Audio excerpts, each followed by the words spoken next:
महाराज जी, आपके चरणों में कोटि कोटि प्रणाम।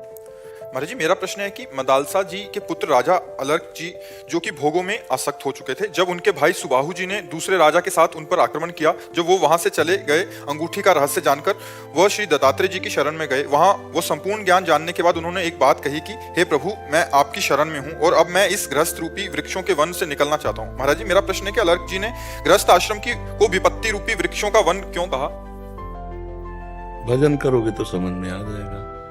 ऐसे संसार प्रिय लगता है, जैसे स्वप्न है ना, स्वाप्निक पुरुष को अच्छा लगता है या बुरा लगता है? दो बातें होती है ना। अगर स्वप्न में कोई हमें कष्ट दे रहा है तो बुरा लगता है, हमें सुख मिल रहा है तो अच्छा लगता है। लेकिन क्या बुरा और अच्छा होता है क्या? एक कब पता चला? जगने के बाद पता चला ना। तो अगर संसार समुद्र में मैं, मेरा, तय, तेरा, ये माया का स्वरूप है, ये है और इसमें बन करके जल रहा है जीव, और जब उसे ब्रह्मानंद मिलता है तो उसको लगता है मैं इस आग में नहीं जाऊंगा। पर अभी ब्रह्मानंद मिला नहीं, भगवदानंद मिला नहीं, तो सब कुछ अच्छा लगता है? नहीं अच्छा लगता। तो हम लोग स्वाप्निक पुरुष हैं अगर अच्छा लगता है तो। एक दीर्घ स्वप्न है, सत्य नहीं है। जब ज्ञान में जगोगे तो ये सत्य नहीं है। जैसे स्वप्न से जगे तो जागृत अवस्था मायाकृत, वो स्वप्न आपको झूठा लगा, लेकिन जब स्वप्न में थे तो जागृत का भान नहीं था, दोनों झूठे। जागृत स्वप्न सुषुप्ति मायाकृत है, लेकिन चिदानंद आनंद जब प्राप्त होगा तो ये जगत का जागृत जो भ्रम है इस स्वप्न की तरह झूठा लगेगा। है दुखद स्वप्न, इसलिए कह रहे हैं दुखद स्वप्न मुझे नहीं देखना। तुम्हें समझ में आ रहा है? उमा कहूं मैं अनुभव अपना, सत हरि भजन जगत सब सपना। तो इस सपने में उनको दुखद अनुभव हुआ, इसलिए कह रहे मैं इस दुख में संसार में नहीं जाऊंगा। क्या दुख है? नाना प्रकार की कामनाएं, नाना प्रकार की भोग वासनाएं, किसी से राग किसी से द्वेष, ये सब दुख ही तो है। जिस समय कोई कामना नहीं, कोई राग द्वेष नहीं, उस समय जो जीव को आनंद प्राप्त होता है, सहज आनंद, कोई क्रिया से नहीं, सहज स्वरूप हमारा आनंदमय है, सहज सुख राशि, परमात्मा का अंश है ना, चेतन अमल सहज सुख राशि। हम अपने स्वरूप को भूल करके, शरीर को मैं मान करके और शरीर संबंधियों को अपना मानकर कुछ पराया कुछ अपना, बस इसी राग द्वेष में जो जलन हो रही है, वो जलन जब ब्रह्मानंद से मिटी तब उनको लगा ना ना ना प्रभु, इस दोबारा संसार रूपी जलन में मुझे नहीं जाना। और वैसे भी इसमें कितने भयंकर दुख हैं, देख लो कितना इस संसार में कष्ट है। चाहत सबसे ज्यादा कष्ट है, और कोई हृदय ऐसा नहीं जिसमें चाहत ना हो। आप देखो ना, हम पढ़ करके ऐसे बन जाएं, फिर ऐसा ब्याह हो जाए, फिर ऐसे पुत्र हो जाए, फिर पुत्र के ऐसे पुत्र हो जाए, मर गए। चाहतों की कमी है, देखो। और हृदय में आनंद तभी आता है जब चाहत रुक जाए। जाहि न चाहिए कबहु कछो, तुम सन सहज स्नेह, बसहु निरंतर तासुर, सो राउर निज गेह। हे भगवान, आपका वो हृदय घर है, निज घर, जिसके हृदय में चाह न हो। चाह मिट्टी, चिंता मिट्टी, मनुआ बेपरवाह, जिनको कछु न चाहिए वो शाहन के साथ। तो सब हृदय में देखो चाह है नहीं, तो बाहरी दुख हो चाहे ना, वो अंदर का दुख तो जला रहा है ना, चाह। प्रतिपल भोग रहे फिर भी भोगने की चाह, रोज भोजन पा रहे फिर भी पाने की चाह, जीने की चाह, रुपया की चाह, मतलब कितनी चाहे, एक दो चाहे हैं। एक चाह कोई बता दे हमारी ये पूर्ण हो जाए तो हम कभी चाह नहीं करेंगे, ऐसी कोई चाह नहीं। एक ही चाह है, भगवान मिल जाए। जहां भगवान मिले तो सकल कामनाएं, सारी कामनाएं शांत हो जाएंगी। इसलिए बच्चा, महापुरुषों को संसार ये दावाग्नि दिखाई देता है। दावाग्नि समझते हो? जंगल में जैसे आग लगी हो ना, हाँ वैसे ये दावाग्नि है। पर जब ब्रह्मानंद मिलेगा तब तो लगेगा। जैसे गांव के लड़का जब गुड़ बनाया जाता है ना, तो ऊपर उसका फेन फेंका जाता है, तो फेन चाटते हैं, बहुत मीठा होता है और नाचते हैं। और उनको अगर रबड़ी मिल जाए तो फेन चाटेंगे क्या? नहीं। तो ऐसे अगर भगवदानंद, वो तो प्राकृतिक दोनों चीजें हैं, अगर भगवदानंद मिल जाए तो क्या? अच्छा यहां सही बताओ, सबसे बड़ा सुख संसार का कौन सा है? सोच के बताओ अपने दिमाग से, कोई पढ़ी लिखी बात नहीं, दिमाग की जो मांग है, सबसे बड़ा सुख क्या है? अगर आप कह दो रुपया, तो रुपया नहीं, क्योंकि रुपये से सामग्री मिलती है, तो सामग्री पेट पोषण के लिए है। दिमाग दौड़ाओगे तो एक निकलेगा जिसको कहते हैं काम। अंदर से देखना, सब करने के बाद एक चाह बनी रहती है, काम की पूर्ति, काम वासना। ये सबसे बड़ी वासना, इसलिए सबसे पहले रखा गया है काम, क्रोध, लोभ, मोह। गीता में भगवान ने काम को शत्रु बताया है और किसी दोस्त को नहीं बताया।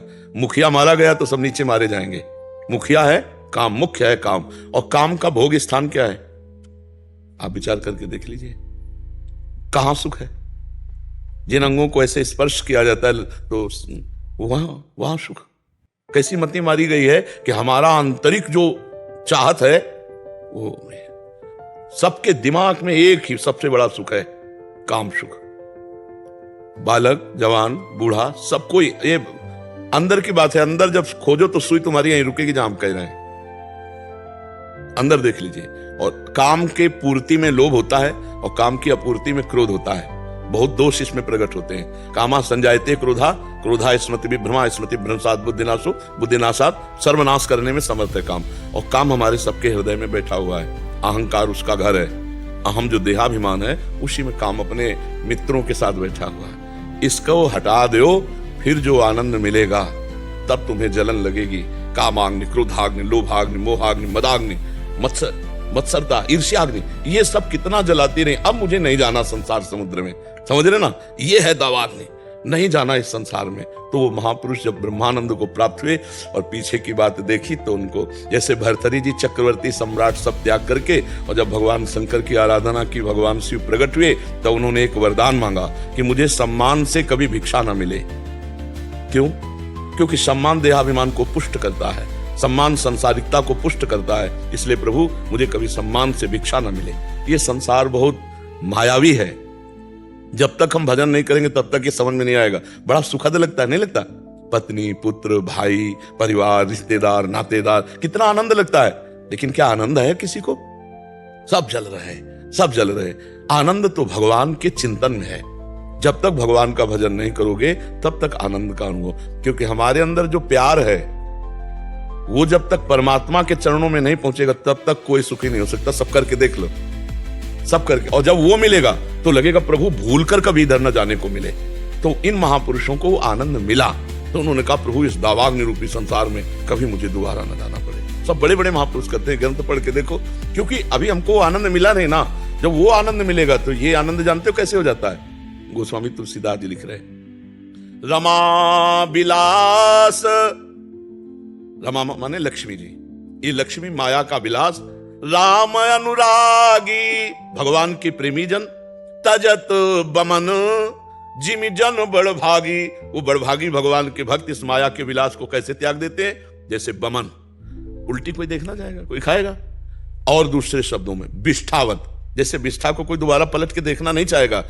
और तीसरा विश्ववत, ब्रह्मादिक के भोग सब विषम लागत ताई, नारायण ब्रज चंद की लगन लगी है जाए। जहां भगवदानंद, परमानंद, ये घृणित विषयानंद, ये तो दुर्बुद्धि के कारण भोगा जा रहा है। नहीं, जहां सुबुद्धि आएगी तो आपके अंदर घृणा पैदा हो जाएगी। नहीं घृणा हो जाएगी, चाहे जितना बढ़िया जूस पियो लघु शंका, चाहे जितना बढ़िया भोजन पाओ सोच, और यही द्वार है सुख के।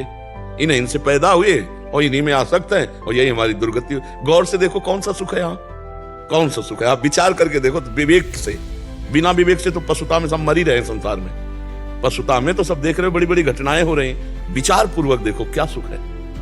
सुख जो अंदर है वो बाहर नहीं है, पर अंदर हम घुस नहीं पा रहे, बाहर ही बाहर दौड़ रहे। और जब अंदर का सुख मिला तो फिर बाहर की आग लगी कि नहीं नहीं ये मुझे कभी नहीं चाहिए। समझ पा रहे हो आप? कुछ संशय है इसमें? महाराज जी मेरा एक और प्रश्न था। जैसे हम आपने कहा था यहाँ से लिख के नाम लिखता हूँ, जपता हूँ। तो महाराज जी 1 साल हो गया, मतलब नाम कभी आखिर डंडी टेढ़ी जा रही है, रात टेढ़ा जा रहा है। कोई बात नहीं, उसमें कोई बात नहीं। कभी मोटा, कभी छोटा, कभी रंगीन। हमारा तात्पर्य है उस लक्ष्य में डूबना। जैसे हम नाम लिखेंगे तभी जब भारी एकाग्रता होगी, थोड़ी चंचलता होगी तो फिर नहीं हो पाएगा है? चित्त जब भी भागता है मन की। हाँ, तो हम उसको एकाग्रता के लिए निष्काम, एकाग्र, तन्मय, बहुत जल्दी उसका लाभ प्राप्त होता है, बहुत जल्दी। जैसे राधा, हमारे सामने राधा आंख खोले चाहे बंद, अंदर से निकल राधा, श्रवणेंद्रिय सुन रही। अब इसको अभ्यास योग युक्त है, चेतसा नान्यगामिना। ऐसा अभ्यास करो कि आपका चित्त नाम को छोड़कर ना जाए। राधा महाराज जी लेकिन सीसीटीवी डिलीट नहीं होता है, जिसको देखें वो चित्त आ जाता है, फिर डिलीट नहीं, तो फिर नाम से डिलीट करना पड़ता है, ऐसा आता रहता है। अभ्यास करो, अभ्यास करो। ये आज मतलब अभ्यास में ऐसा है तो कल अभ्यास में इससे और अच्छा होगा, परसों और अच्छा आएगा, और नरसों भागेगा नहीं। मतलब हम आपसे बात कर रहे हैं और सब लोगों को देखते हैं, तो क्या हम भजन विहीन चलते हैं क्या? कोई रो रहा है, कोई हंस रहा है, कोई खेल रहा है, कोई देख रहा है, सबको देखते हैं। वो देखे ना देखे, सबको देख, तो जब सबको देखेंगे सबको, तो भजन नहीं चला। नहीं, हम अपने भजन में हैं, हम ऐसे ऐसे कर रहे हैं, ऐसे ऐसे कर रहे हैं, लेकिन हम वो देख रहे हैं जो देखना है। तुम हमें देखो, हम तुम्हें देख रहे हैं, लेकिन तुम्हारे देखने में हमारे देखने में अंतर है। तुम इस देह को देख रहे हो, हम देहाती तत्व को देख रहे हैं। प्रभु प्रभु प्रभु मेरे नाथ, इतने रूपों में, इस रूप में हम कभी कभी रोने का मन होता है। इतना मतलब जैसे कोई रो रहा है और जरा सा कुछ छेड़ दे, कोई दोहा, कोई ऐसा, बस एकदम, क्योंकि बस इतने रूपों, नवजात शिशु से लेके वयोवृद्ध, सब रूपों में भगवान मेरे दर्शन देते। हमारा भगवत भाव और बीच में सबके चेहरे के ऊपर भजन करने वाला बड़ा प्रवीण होता है, सुजान होता है। तो हमारा जब मन किसी चित्र में जाए, वो चित्र पहले नहीं था, वो चित्र बाद में नहीं रहेगा, तो बीच में उसकी सत्ता क्या है? हटाओ, 1 सेकंड में हटाओ, फिर लगो। अगर हम भगवत कृपा से ये प्रवीणता भगवान ना देते तो इतने चित्र हमारे पास इकट्ठा हो जाते कि हम चित्त हो जाते।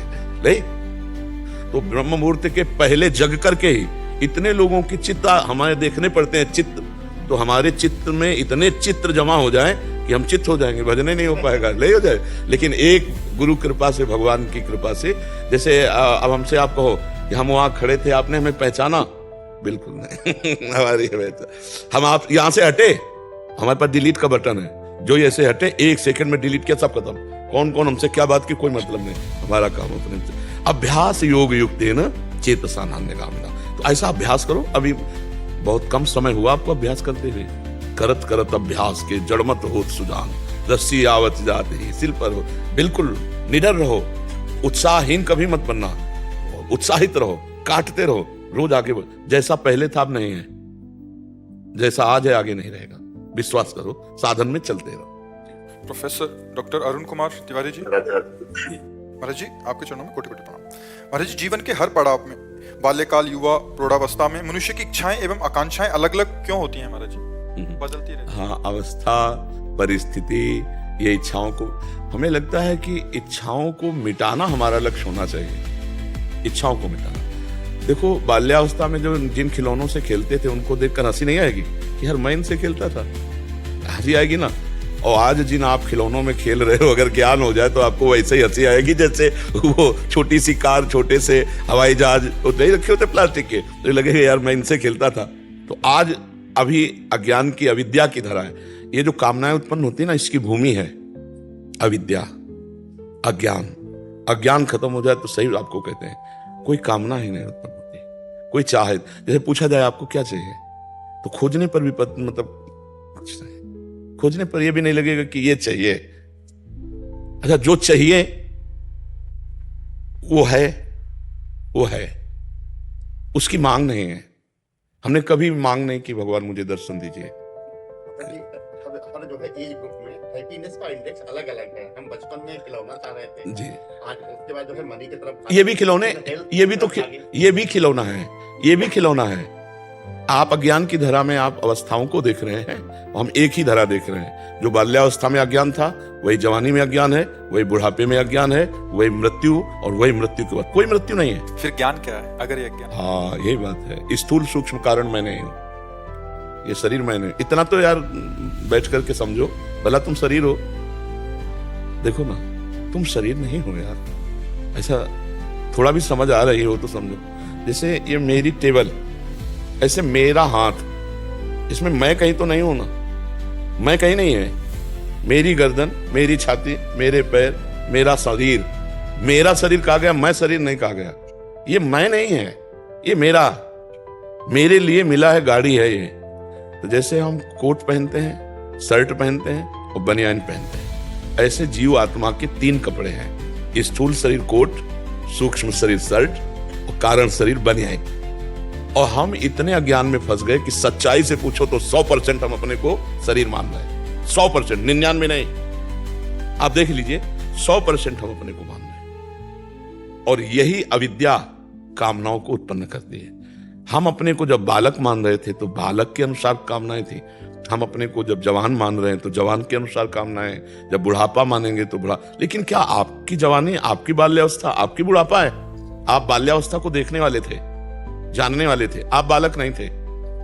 आप जवानी को देखने वाले हैं, जवानी के भोक्ता बन बैठे इसीलिए दुर्गति हो रही है। नहीं, आप जवान नहीं है, आप बुढ़ापा नहीं, आप में मृत्यु नहीं है ही नहीं मृत्यु आप में। ये पैदा हुआ है, यही नष्ट हो जाएगा। यही बाल्यावस्था हुई, यही इसकी जवानी हुई, यही इसकी बुढ़ापा होगी, इसकी मृत्यु। आप इसको देखने वाले हैं, पर आप इतना तन्मय हो चुके हैं कि आप शरीर ही हैं। अभी आपको सूचना मिल जाए कि आपकी किडनी दोनों फेल, फिर आपको कैसा लगेगा? मरा, सब कुछ छूटा, सब कुछ गया। क्या गया? तू अविनाशी सच्चिदानंद में गाड़ी मिली थी, यात्रा करनी थी, भगवत यात्रा की नहीं, इसीलिए पछता गया, इसीलिए तुझे दुख हो रहा है। नहीं तो अगर यात्रा पूरी हो गई ना तो मरने का शब्द बहुत मीठा लगता है, बहुत मीठा लगता है। मरने से सब जग डरा, मेरो मन आनंद। कब मरी हो कब भेटी हो, ये प्रवचन नहीं है, ये जीवन है। ये प्रवचन केवल नहीं कर रहे। तो ये शरीर का अभिमान होने के कारण उसके अवस्था के अनुसार कामनाएं होती है। शरीर का अभिमान होने के कारण अवस्था के अनुसार कामनाएं होती हैं। और एक कामना पूर्ति हो तो दो खड़ी हो गई, दो पूर्ति हो तो चार खड़ी हो गई। अब देखना वृद्धावस्था आएगी आपकी तो उस समय भजन की कामना कम से कम कर लेनी चाहिए कि अब जाने का समय। लेकिन भोग की कामना नहीं छूटती उस समय भी। उस दांत बिगड़ गए हैं तो नए दांत लगा लो, आंख गड़बड़ हो गई है तो चश्मा लगा लो। अब हर इंद्रियां गड़बड़ हो गई हैं पर वो वासना नहीं जाती। वासना किसी की नहीं जाती। मरते दम तक अगर भजन नहीं करोगे तो वासना आपको छोड़ेगी नहीं और अगला जन्म वासना पैदा कर देगी आपके अंदर। इसलिए ये अज्ञान के कारण कामनाएं हैं। अज्ञान हट जाए अभी कोई कामना नहीं। बिना कामना के आपके सारे काम चलेंगे। संसारिक जितने कर्तव्य हैं बिना कामना के पूर्ण होंगे और आप स्वयं निष्काम परमात्मा स्वरूप परमानंद में। पर यह स्थिति प्राप्त करना बहुत कठिन है। जब तक गुरुजनों की आज्ञा में रहकर भजन नहीं किया जाता तब तक ये स्थिति नहीं आती। देखो, छोटा बच्चा है, अभी नई अवस्था है, पर उसने शास्त्र स्वाध्याय किया, सत्संग किया तो कितनी प्रवीण बुद्धि बनती चली जा रही। अब यही आगे चलकर गृहस्थ में भी जाएगा तो एक अच्छा ज्ञानी गृहस्थ होगा, ऐसे कोई अज्ञानी गृहस्थ नहीं हो। अपने जैसे भूल करके केवल गृहस्थी में ही लगे रहे तो अब परमात्मा भगवान, अब संतों का जो स्वरूप प्रकाशित समाज में किया गया उससे संतों के प्रति धज्जियां उड़ गई श्रद्धा की। ये तो भगवान की कृपा है कि अभी कुछ जागृत हुई और कुछ बची है, नहीं तो ऐसी ऐसी लीलाएं हुई कि संतों के प्रति श्रद्धा गई। शास्त्र कोई पढ़ना नहीं चाहता। अब संत ही शास्त्रों को प्रकाशित करने वाले, तो समाज में जो हमारे सुधार होना चाहिए था, जो हमारा बदलाव समाज का होना चाहिए था, वो बहुत बुरी तरह गिर रहा था। तो भगवान बचा रहे हैं कि आज के समय में लाखों युवा संत वचन सुन रहे हैं और भगवान के मार्ग में विश्वास कर रहे हैं, चल रहे हैं। भगवान के मार्ग में चलने के लिए असत वासनाएं छोड़ रहे हैं। ये तो बहुत कठिन बात है। बिना शास्त्र समागम के और बिना संत समागम के ये परमार्थ का कोई हवा भी नहीं पा सकता। कम से कम मानने ले तो मान लो कि भगवत प्राप्ति की नींव रख गई। मान ले भगवान है, मान ले कि भगवान का नाम जपने से मंगल शुरू हो गया। बहुत। राजकुमारी जी ऑस्ट्रेलिया से। राधे राधे। महाराज जी, मेरा पूरा जीवन संघर्ष में बीता है क्योंकि मेरे पति जी की मृत्यु प्लेन क्रैश से हो गई थी। महाराज जी, मैंने शक्ति उपासना में हमेशा सकाम भक्ति रही है मेरी। अब वृंदावन में आकर निष्काम भक्ति के बारे में थोड़ा थोड़ा पता चला। अब जीवन के अंत में पूर्वाभ्यास को कैसे परिवर्तित करूं, भगवान को सच्चा प्यार करूं। देखो, हम तो सच्चा प्यार प्रभु की तरफ नहीं कर पाएंगे। हमको केवल समर्पित होना सच्चा प्यार प्रभु कहते हैं। और वो जब हमें प्यार करते हैं तो हमारा सब कुछ लूट लेते हैं। हमारे ठाकुर जी का एक नाम चोर भी है। हमारे ठाकुर जी ब्रजे बसंतम नवनीत चोरम गोपांगना नाम चदुकूल चौरव अनेक जन्मार्जित पाप चौरम चौराग्रगण्यम। वो हमारे अनंत जन्मों के संस्कार को, आप तो इसी जन्म की बात करें, अनंत जन्मों के संस्कार से भरे हुए चित्त को चुराकर सच्चिदानंदमय कर देते हैं। चित्त का अधिष्ठात्र वासुदेव है। वो जब प्रकाशित होता है तो उसका एक नाम चित्त चोर है, मन चोर है। चंचल चित्त आकर्षणी हमारी प्रियाजू का नाम। हमें केवल अधीनता, जैसे महाराज जी ने पूछा था ना, हमें अधीन हो जाना, सुधार उधर से होगा। शरणागति का तैयारी हमें करनी है, स्वीकृति उधर से होगी। और उधर से स्वीकृति जिस समय हुई तो इधर हाहाकार मच जाएगा। हाँ, सच्ची बाली है। हाँ, प्रीतम के लिए विकलता जो हो जाएगी वो प्रभु के दिए। जिस पर तुम हो रीझते क्या देते यदवीर, रोना सिसकना तड़पना आहो की जागी। हाँ बस विकल होकर हा प्रिया हा राधा हा कृष्ण हा गोविंद, बस यही निकलता रहेगा। बावरी बने डोलते रहो वृंदावन में या जगत में कहीं भी, अंदर कुछ और चलता रहेगा। वो प्रभु की तरफ से होता है। हमको चिंता नहीं करनी, हमको चिंतन करना है, हमें अपने भगवान पर विश्वास करना है, उनके वचन पर। वो कह रहे हैं अनन्यस चिंतयन्तो माम ये जनाः परिपासते तेषां नित्याभियुक्तानां योगक्षेमं वहाम्यहम्। योग का मतलब होता है जो हमारे को अप्राप्त है उसे प्राप्त कराना, जो हमें अप्राप्त है उसे प्राप्त कराना योग है, और जो प्राप्त है उसकी रक्षा करना क्षेम है। हमारे सरकार कहते हैं तुम्हारा केवल इतना काम है, अनन्यस चिंतयन्तो माम। भगवान ने कहा कि योग मैं कराऊंगा। आगे के श्लोक में बोलते हैं तेषाम सतत युक्तानाम भजताम प्रीति पूर्वकम ददामि बुद्धि योगम तम येन माम उपयांति ते। जो मेरा आश्रय लेकर मेरा सतत भजन करता है, मैं उसकी बुद्धि में योग अर्थात बुद्धि ही कृष्ण हो जाती है। कृष्णमयी बुद्धि, कृष्णमयी मन, कृष्णमयी चित्त, कृष्णमय अहम। तो इसलिए हम अधीन रहे और नाम जप करें। बस ये बिगड़ी जन्म अनेक की अब ही सुधरे आज, वही राम को नाम जप। दो बातें कही। तीसरी बात तो तज कुसुमा, जो अपने आप हो जाएगा उसकी चिंता की बात नहीं। पहले स्वीकार करो मैं प्रभु का, और आज से शुरू करो प्रभु का नाम जपना। आगे की बात प्रभु सब संभाल देंगे। अपना केवल इतना काम है, स्मरण करना, भजन करना, अपना कार्य सारा कार्य प्रभु अपना बड़ी चतुरता से करते हैं। वो अपने कार्य में ढिलाई नहीं कर रहे, हम अपने कार्य में ढिलाई। हमारा और प्रभु का, हमें जितनी प्रभु ने ऊर्जा शक्ति दी उसे हम प्रभु में लगाएं। जो भी क्रियाएं कर रहे हैं, व्यापार नौकरी, सब भगवत भाव से करें, प्रभु की सेवा है और नाम जप करें, तो प्रभु चित्त को आकर्षित कर लेते हैं। जहां चित्त आकर्षित हुआ तो कैसी स्थिति होती है? बोले काम ही नारी प्यारी जिम। देखो चित्त गया ना, तो काम ही नारी प्यारी जिम, लोभी जिम प्रिय दाम, तिमि रघुनाथ निरंतर प्रिय लागो। जहां चित्त गया तो जैसे कामिनी का चिंतन कामी करता है, लोभी धन का चिंतन, ऐसे भगवत चिंतन स्वाभाविक होने लगता है। तो हम अधीनता और नाम जप दो पर रहें, आगे की बात भगवान संभाल लेंगे।